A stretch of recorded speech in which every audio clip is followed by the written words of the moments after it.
But before we get started today, my friends, just want to tell you about two folks that you should definitely check out. If you check them out, it does help support the podcast version of the show. So go to the links below on this posting, wherever you're watching it, and check out Jib Jab. Yes, Jib Jab, the folks that make those funny greeting cards. A great last-minute holiday greeting card you can send to someone at Jib Jab. They're just as funny now as they were back then. Go there below. Check out Jib Jab for all of your holiday animated card needs. And my friends, if you're like me, you're on social media a lot, so you should really use a social media scheduler. So check out Social Bee, the social media management tool that enables you to post across your multiple profiles like Facebook, Twitter, LinkedIn, Instagram, Pinterest, Google Business, and the TikTok. You can use GIFs, Unsplash, Canva. You have categories for content. You can put an RSS feed in there, recycle evergreen posts, schedule things, track URLs. It is the full. It's the full package there, friends. So check out socialbee.io, also linked below. You can try them out 14 days for free. They're fantastic. Okay, my friends. Now we can get started with this week's Saturday Report. Now broadcasting from his hidden bunker and fully stocked bar, it is the Saturday Report with Colt Sebastian Taylor.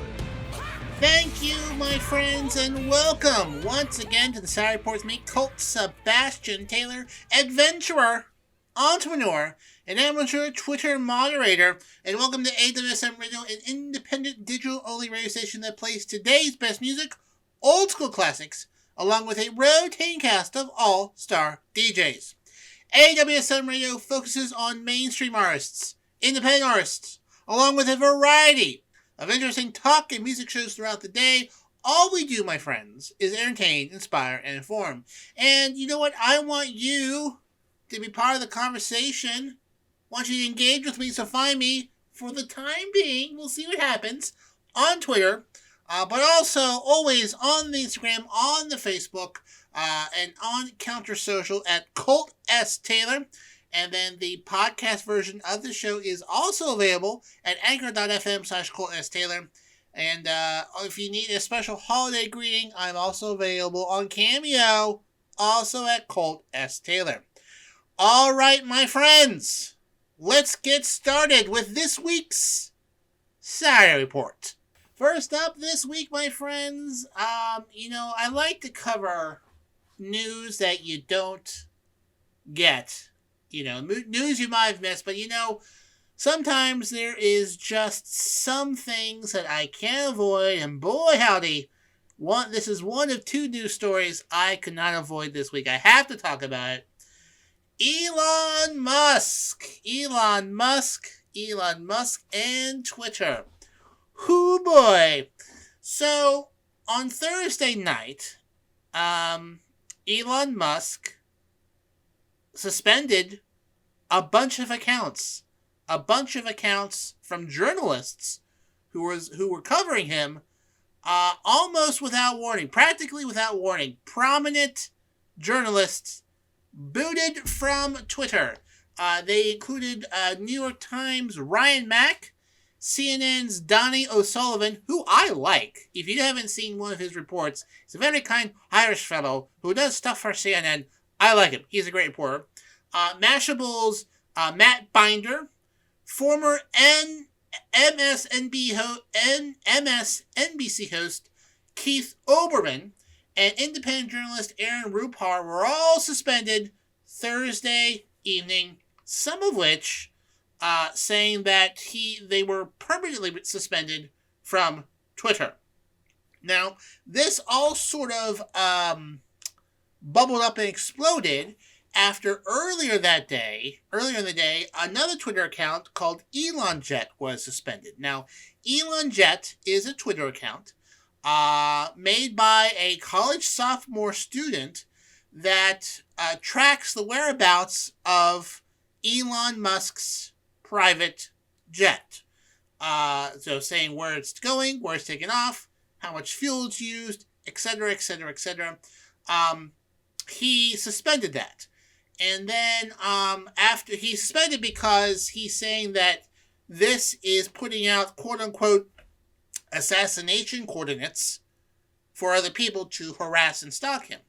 Now, the location of his jet is publicly available information. You could look it up at any time you want to know where that jet is, if it's flying, etc., etc. I mean, he isn't posting something that's private information. This is publicly available information.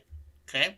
Now, he's saying that he's being doxxed. Dox, of course, is a term where someone posts your address or phone number so that other people harass you. But again, this is a private jet. So, posting the address of a, let's say, school librarian working out in elementary school is a smidge different, in my opinion, than posting the location of a private jet landing in a private airport. Two different things. Now, apparently earlier this week, he was harassed and stalked by somebody who he felt was threatening the life of his child, and he connected that to the Elon jet telling people where he was going to be. This person did not go to his jet. This person just sort of figured out what car he was driving and then apparently harassed them, jumped onto his hood. I say apparently because we only have Elon Musk's word for it, and he has not filed a police report. So after he suspended this account, the Elon jet, he also started suspending other things. He suspended Mastodon. Mastodon is a social media network that's a lot of people are moving to. I haven't yet. I'm a little on the fence about these folks, but he suspended that account because that account was sharing links to a website where this student who made the Elon Jet Twitter account was posting. He made a website showing people where his jet was. They posted that link. He now considers this to be doxing, so he suspended them.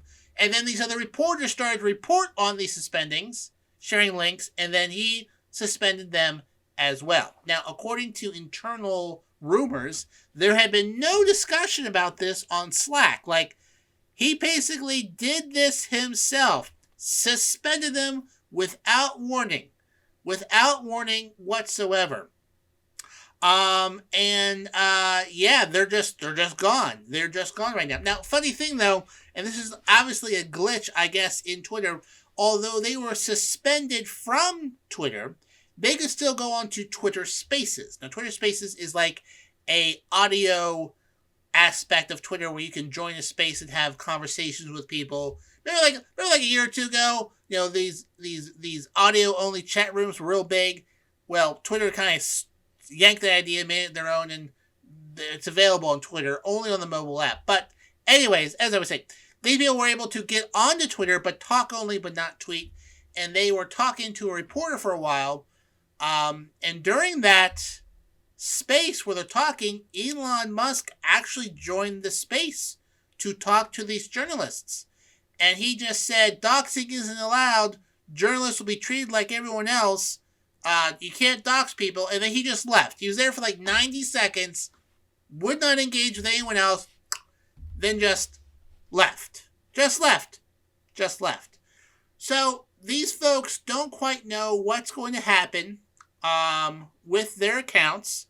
According to Ryan Mack, one of the reporters, I believe that is, I don't know. But he said, some folks have asked, so I will try to answer here. This is the notification of my account, and he posted it.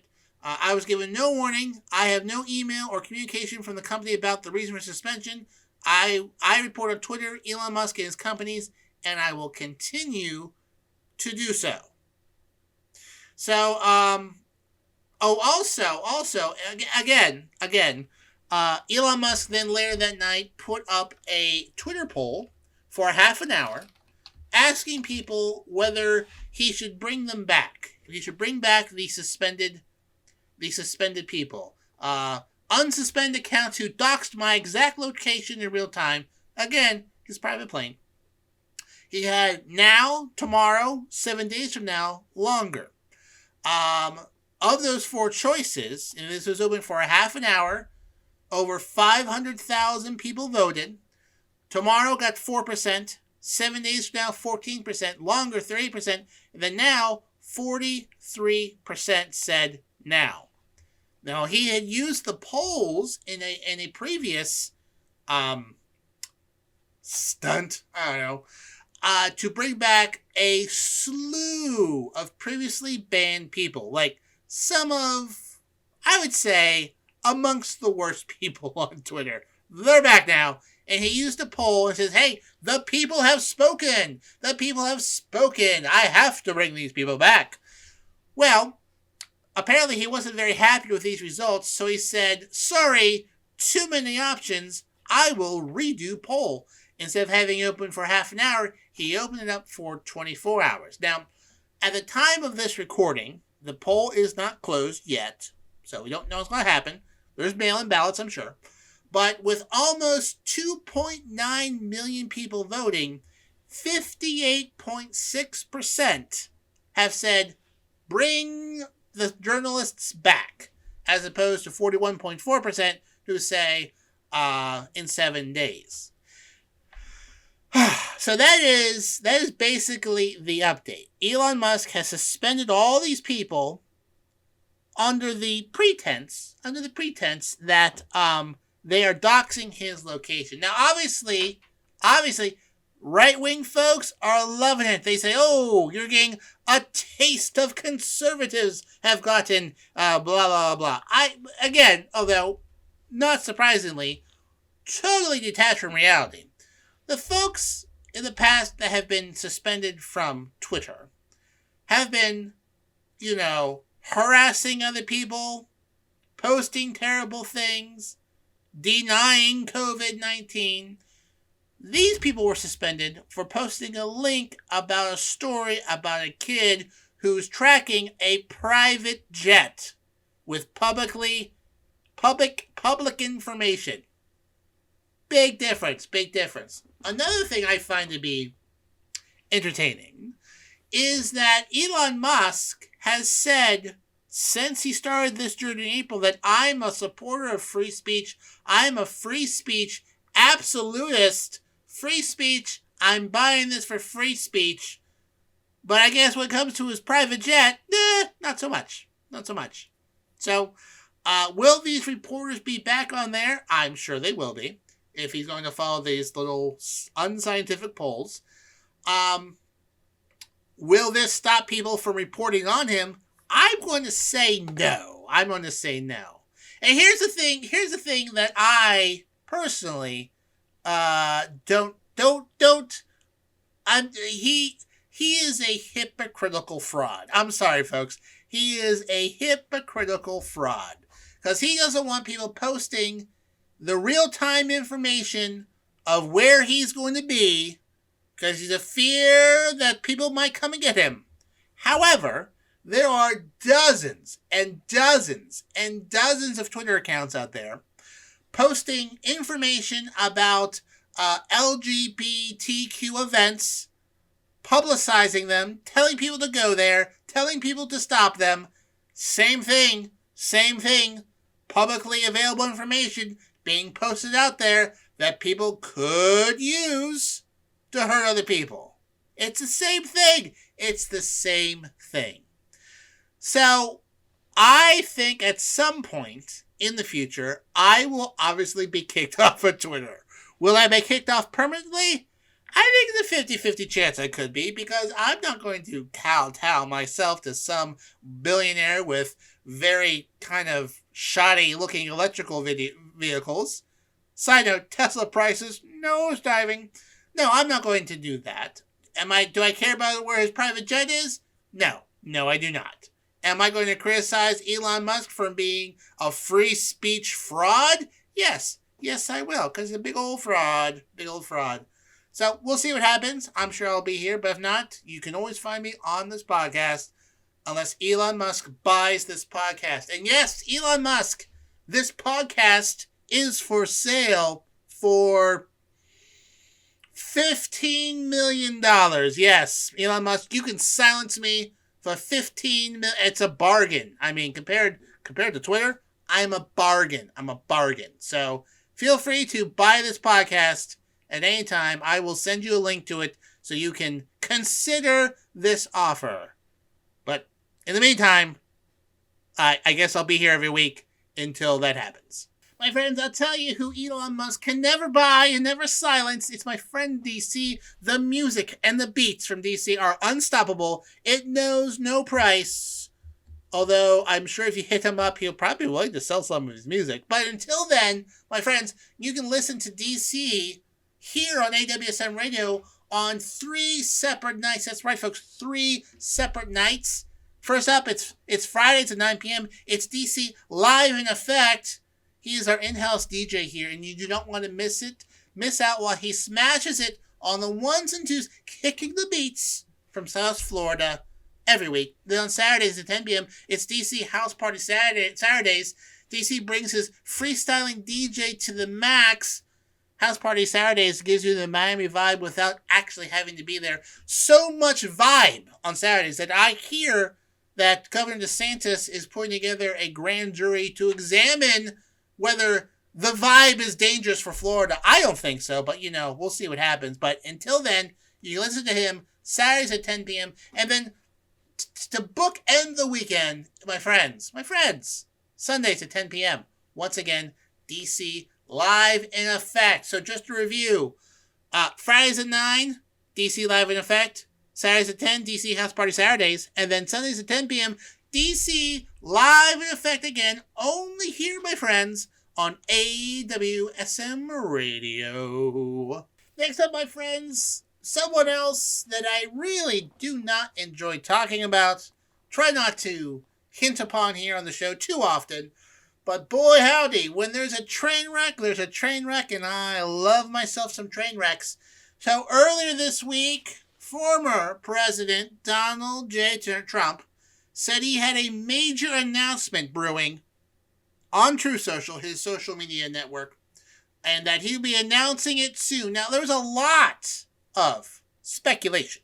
What could this be? What could Donald Trump be announcing? His VP pick, maybe Carrie Lake, MTG. Maybe he wants to be the Speaker of the House, take control of Congress, get Biden and Harris impeached. Boom, he's president again. 45 and 24 or before, as the bumper sticker goes. Maybe he's about to expose the deep state and child trafficking. I had said earlier in that day, oh boy, I bet it's some sort of weird NFT thing. And boy howdy, Bubba, I was right. That's right, my friends. He announced the Trump trading card collection. You can collect digital trading cards of Donald Trump through showing things throughout his life and administration. These Trump trading cards are available. They're digital trading cards, so you're not gonna be sent a card. They are digital trading cards, limited edition digital trading cards. Only 45,000 available. They are NFTs, non-fungible, fungible tokens. I don't know. It's like digital artwork that is only limited, and as long as you don't take a screenshot or a picture of that, you have the only copy of it. It's kind of a Ponzi scheme. I believe somebody last year spent $30 million for an NFT. It's now currently worth $30,000. It's not really a good investment. But you could have one of these Trump trading cards. You're saying, how much, Colt, would I have to fork over to see Donald Trump in these digital trading cards? But no, first off, tell me, what are these? Well, you have Donald Trump in a cowboy duster with a hat and a badge on like Wyoming open range. Also, all these are very well photoshopped to have his jowls not hang so low. There's Donald Trump wearing sunglasses in a spacesuit, standing on 45. There's Donald Trump giving you 2 thumbs up, while a bunch of gold bars fall below or all around him. Showing aspects of his life and administration. There's one of him golfing. that probably the least Photoshop of it. There is one where he's standing wearing sunglasses, wearing a jet out, like a jet uniform, like a flying suit, above the moon but standing on Earth. There's one him holding a football that says 45 while on the 45-yard line, wearing a hat that says 45 with those two little things you put underneath your eyes. You're playing football. Clearly things that he did during his life or administration. There's him wearing a race suit. That's probably the worst Photoshopped one there is. A race suit, like he's a NASCAR racer, that says DT on it. And then finally, of course, him standing in a golden ring, boxing ring over 45 with boxing gloves that said 45 with Trump things on the side. All of these are just, very poorly Photoshopped and whatnot. But you say, look, Colt, I want them. How much would I have to pay for them? $50? No. $29.99? No. $19.99? Forget about $9.99. No, you're going the wrong direction. $99 for a single digital picture, Photoshop digital picture of Donald Trump doing these things. And there are prizes. There are prizes associated with them. That's right, prizes. You could, because you enter a sweepstakes in a prize and whatnot. You could have a gala dinner with Donald Trump, meet and greet, meet with him personally, play golf with him, a Zoom call, a group Zoom call, hand-signed memorabilia, gold edition NFTs, our Journey Together book, playing golf, mystery prize memorabilia, dinner for two at Trump International Hotel, Las Vegas. Same thing in Mar-a-Lago. And dinner for two at Trump Tower in New York. That's right, in New York itself. And of course, how much are these worth? Anywhere between priceless and $575 apparently. But listen, let's say you really wanted a guaranteed price. You wanted to go to one ticket to a 2,000-person President Trump gala dinner at a location, date, and time determined by sponsor in sole discretion.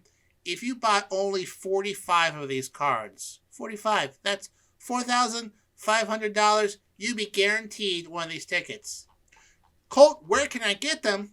Easy. Go to collecttrumpcards.com. But I'm sorry, friends, if you're listening to this right now, sold out. Yes, sold out. 45,000 of these cards at $99 each. Completely sold out. You're out of luck. You can buy with credit card or crypto. Wow. Weird, right? Like, all those bought so quickly? Go figure. That's under.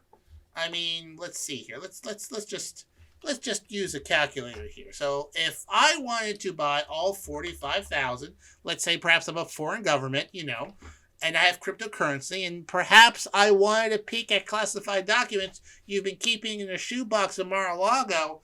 All I had to do would be to spend just under $4.5 million. Look at that. That's weird. Go figure. So they're completely sold out. Apparently, they were only on the market for less than a day, and now they're all gone. Go figure. But yes, that was the big announcement that he wanted to give. And here's the thing: it's a private company. Okay, these NFTs are not owned, managed, or controlled by Donald J. Trump, the Trump Organization, CIC Digital LLC, or any of the respective principals or affiliates. NFT International LLC uses Donald Trump J's name, likeness, and image under paid license from CIC Digital LLC, which license may be terminated or revoked according to its terms. So he sold his likeness to this company to produce these cards. The mailing address for this company also happens to be Mar-a-Lago, and the guy in charge of it apparently is also one of his lawyers. So, weird, right? Kind of iffy, if you think about it. So he doesn't control these. He just has licensed this image, which means he's already been paid, and gets a little probably cut of purchases to a lawyer that works for him, and the mailing address for this company is also Mar-a-Lago. Yeah. So that was the big announcement, and you know what? This broke. This broke some people. This broke some like diehard Trump supporters just couldn't do it anymore. Even Steve Bannon, Mr. Insurrection himself, tried to overturn the election in 2020, said, "What is going on here? What is this? What is this?" And a lot, Baked Alaska, well-known right-wing agitator going to jail for January 6th, posted, says, "I can't believe I'm going to jail for an NFT seller." So that was the big news from Donald J. Trump in Mar-a-Lago, that he was selling NFT cards. Now, some of his most diehard supporters, and like I just can't with these people anymore, were saying, this is brilliant. This is a sign. This is a secret message. The Trump card. He has a Trump card he's about to play. The Patriots are in control. Arrests are happening this weekend. Well, maybe next weekend. Maybe Christmas. Who knows? But anyways, if you were hoping to get a Trump card for your last minute digital stocking stuffer, unfortunately, they're all out. But stay tuned. There might be a second edition. I mean, there's obviously a demand for them. 45,000 going in less than a day. $4.4 some million spent on digital NFT trading cards with poorly photoshopped likenesses of Donald Trump. What? It's crazy. I would love to know where that money came from. I bet the IRS would love to know where that money came from. IRS, maybe you should see where that money came from. Side note, I'm obviously in the wrong business. I should be releasing Colt NFTs, Colt trading cards. I guess it's not hard. Could I sell 45,000 Colt NFTs for $98 a piece? See, you're saving money. So, anyways, yeah. So, listen, we're already like 20 minutes into the show already, at least. I mean, those two things happening this week were the most amazingly pathetic stories I've ever seen. So they were amazing. Oh boy. All right, time to move on to other non-Elon and Trump stories for the remainder of this program. Now, before I sell my NFTs, there's someone who I think could easily sell 45,000 NFTs for $99. It's my pal Rox. She is an NFT, a non-fungible, totally cool person. And she has a drive time show here on AWSM Radio called The Rock Sessions that will make sure your evening commute home is fun, featuring the hottest music on the charts and some surprises in between. She will make it rock style, Monday through Friday, 5 p.m. to 7 p.m. Only here, my friends, on AWSM Radio. Moving along, my friends, as I do every year, I've been here on AWSM Radio, I always like reading the new movies that have been entered into the National Film Registry. It is a national registry that preserves films of national historical importance. Some of the movies you may have heard of, some you may not have. I do like to review them every single year. So this year, I will tell you what's going on in alphabetical order and give you a little bit of a preview of what they are. Some of these write-ups are very long, so I'm not going to go through all of them. But I will tell you about each of them. So first up, from 1974 is Attica, about the prison riot.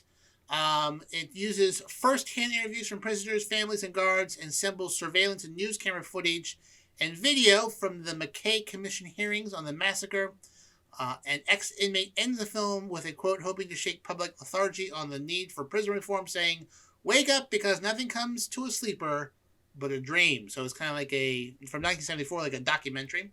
In 1982, it's the Ballad of Giorgio Cortez, acknowledged as one of the key features from the burgeoning 1980s Chicano film movement. This was based on the folklorist Americo Parde's acclaimed account of El Cordo de Giorgio Cortez, a key work from the Chicano Studies movement. So that's a good one. Next up, Behind Every Good Man.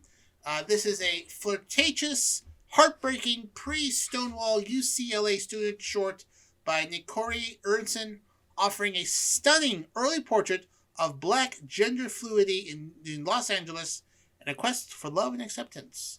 In 1972, it's Betty Tells Her Story. This is a Leon Brannon's classic documentary exploring the layers of storytelling and memory, how telling a story, again, can reveal previous details that were hidden and out of context. In 1979, we have Bush Mama, a member of a LA rebellion group of filmmakers. Ethiopian-born director Haile Jeremiah was inspired to make a film after seeing a black Chicago woman evicted from her home during winter. So that is released in 1979, was made throughout 1975. Next up, this is really they don't only preserve movies, but other film. This next entry is Cab Calloway's home movies from 1948 to 1951. Shot in 16mm black and white as well as color. Cab Calloway collection includes handsome footage of the legendary singer, band leader, and actor with his families and friends. Filmed by his wife, they document his home in Long Beach, New York, and travels throughout North, South, and Central America and the Caribbean. 1976 is a movie you probably heard of, Carrie, book by Stephen King, from 1976. Great movie. You should definitely check it out. I've seen it. It's the teenager with the blood, and she used her telekinesis to get her high school bullies. Great movie. 1963 is Charade, or Charade, I don't know. It's a romantic comic thriller. First and only opportunity to enjoy the delicious on-screen chemistry of Grant and Hepburn, two of Hollywood's most elegant and sophisticated actors. That's right. Next is the 1950 version of Ciro de Bergerac, the guy with the big nose, that play. 1988, Hairspray, a great movie. You should definitely check it out. Featuring Ricky Lake, Debbie Harry, Jerry Stiller, Sonny Bono, John Charles, with appearances by Rick Ozek, John Walters, and Pia Zadora.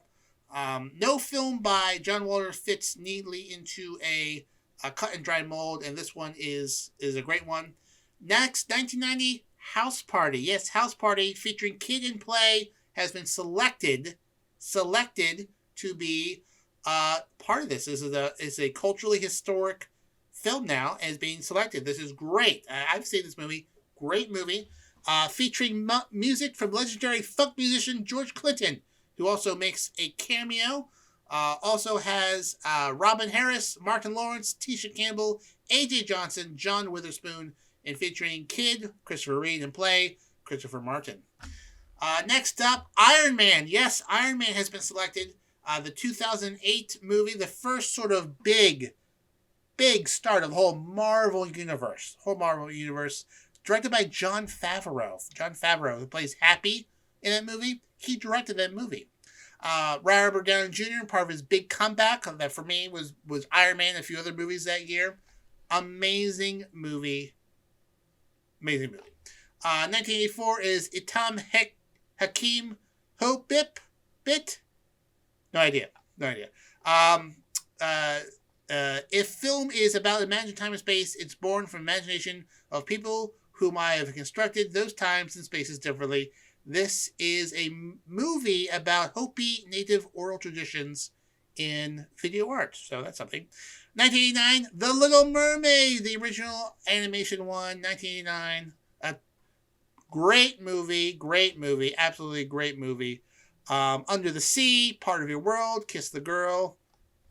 Fantastic movie. part of the Disney Renaissance, the 1980s and 90s. And 1971 is Manzar Nar.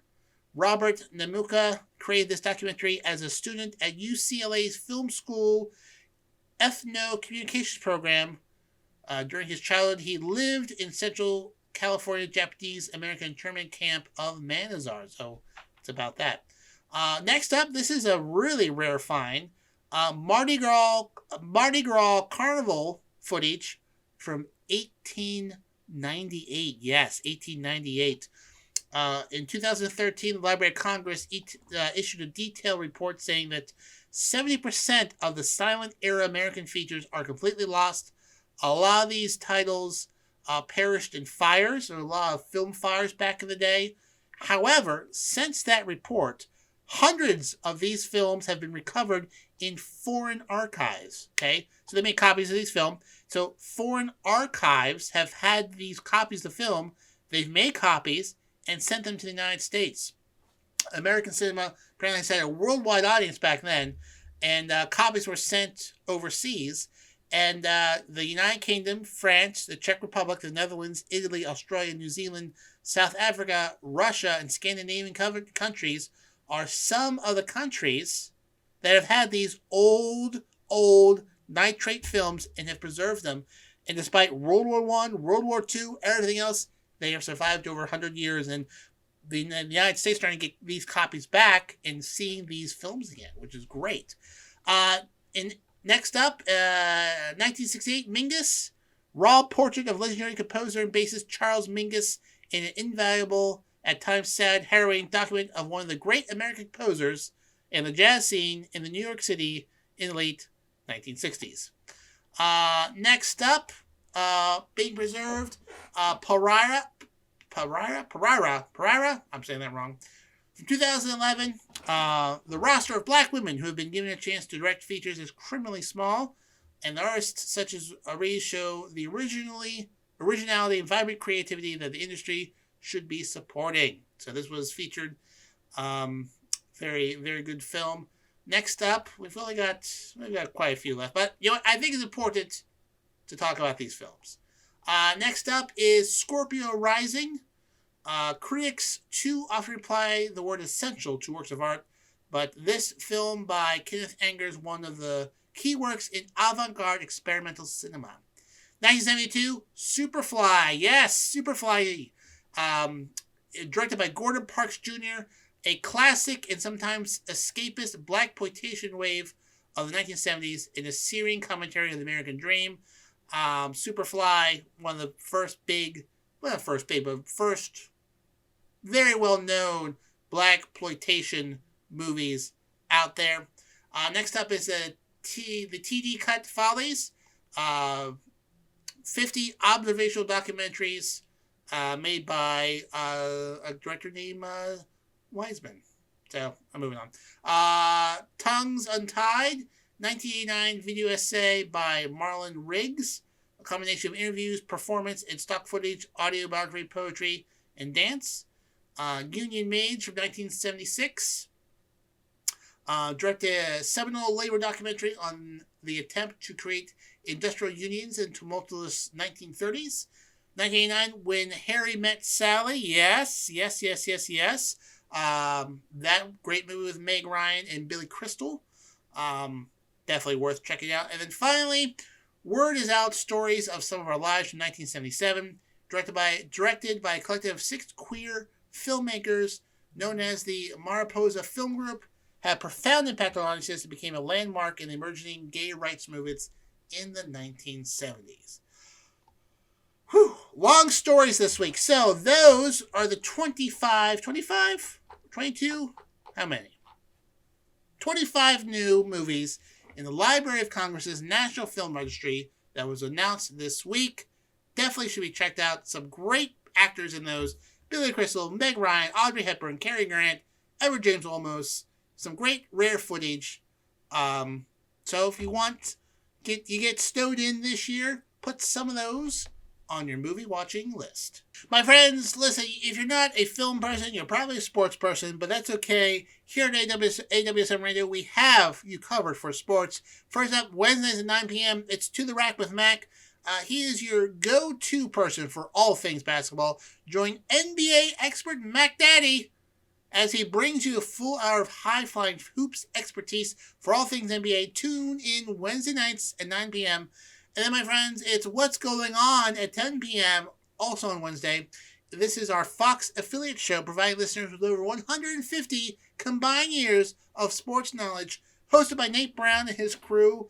They have been a staple of Western New York sports for the past 2 decades, and now, my friends, they are moving national Wednesdays at 10 p.m. So, just to review, we've got Wednesday nights at 9 p.m., To the Rack with Mac. Wednesday nights at 10 p.m., What's Going On? Only here, my friends, on AWSM Radio. Well, my friends, that just about wraps up this week's Saturday Report with me, Colt Sebastian Taylor. Thank you for joining me here today. Remember, you can find me on the Twitter for now, and the Instagram and the Facebook, the Cameo and Anchor.fm at Colt S. Taylor. Be sure to follow ColtSebastianTaylor.com for all things Colt Sebastian Taylor. Feel free to engage with me on there, my friends. I certainly enjoy talking to people on there. And I usually share news stories throughout the week. And, that's where you can find me. Until next time, my friends, I am, of course, your friend, Colt Sebastian Taylor. And I'll see you later. And, of course, thank you, my podcast listening friends, for listening to the Saturday Report with Colt Sebastian Taylor podcast version. Listen to it live every Saturday and Sunday at 11 a.m. But, of course, you're busy, so you're now listening to the podcast version. Thank you. And while you're here, check out the Jib Jab link below in this posting to get a digital card for the holidays, the New Year's, maybe next year. It's worth checking out. So check out Jib Jab. And, of course, socialbee.io for all your social media posting needs. And once again, thank you for listening to the podcast version of the Saturday Report with me, Colt Sebastian Taylor, on AWSM Radio.